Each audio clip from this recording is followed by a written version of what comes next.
அஸ்ஸலாமு அலைக்கும் வரஹ்மத்துல்லாஹி வபரகாத்துஹு. தினமும் ஒரு ஹதீஸ். அல்லாஹுவின் தூதர் ஸல்லல்லாஹு அலைஹி வஸல்லம் அவர்கள் இரவு தூங்கி எழுந்தவுடன் தனது வாயை குச்சியால் தூய்மைப்படுத்திக் கொள்ளக்கூடியவர்களாக இருந்தார்கள் என ஹுதைஃபா ரதியல்லாஹு அன்ஹு அவர்கள் அறிவிக்கிறார்கள். நூல் புகாரி, ஹதீஸ் எண் 245. அன்பிற்குரிய அல்லாஹுவின் நல்லடியார்களே, ரசூலுல்லாஹி ஸல்லல்லாஹு அலைஹி வஸல்லம் அவர்கள் பல சந்தர்ப்பங்களில் தம்முடைய வாயையும் பற்களையும் தூய்மைப்படுத்திக் கொள்ளக்கூடியவர்களாக இருந்தார்கள் என்பதை ஹதீஸுகளில் பார்க்கிறோம்.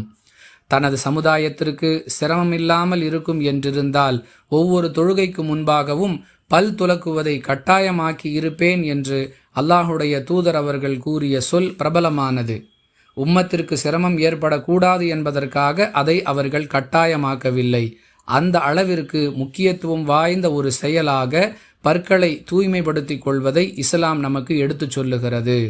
அந்த வரிசையில் ஒருவர் நீண்ட நேரம் உறங்கிக் கொண்டிருக்கிறார் என்றால் அவர் இரவு உண்ட உணவின் துகள்கள் அவருடைய வாயின் பல பகுதிகளில் ஒளிந்து கொண்டிருக்கும். இதனால் அவருடைய வாயில் ஒரு விதமான துர்வாடை ஏற்படும். தூக்கத்திலிருந்து விழித்தவுடன் தன்னுடைய வாயையும் பற்களையும் தூய்மை செய்து கொண்டால் அந்த அசுத்தங்களிலிருந்து பாதுகாப்பு பெற்றுவிடலாம். இதை ஒட்டுமொத்த மனித சமுதாயத்திற்கும் கற்றுக் கொடுக்கும் நோக்கில் ரசூலுல்லாஹி ஸல்லல்லாஹு அலைஹி வஸல்லம் அவர்கள் இவ்வாறு நடந்து காட்டியிருக்கிறார்கள் என்பதை இந்த ஹதீஸிலிருந்து அறிந்து கொள்வோம். நாமும் இந்த நபி வழியை பின்பற்றி தூய்மை அடைவோம். வாஹிரு தஅவானா அனில் ஹம்துலில்லாஹி ரப்பில் ஆலமீன்.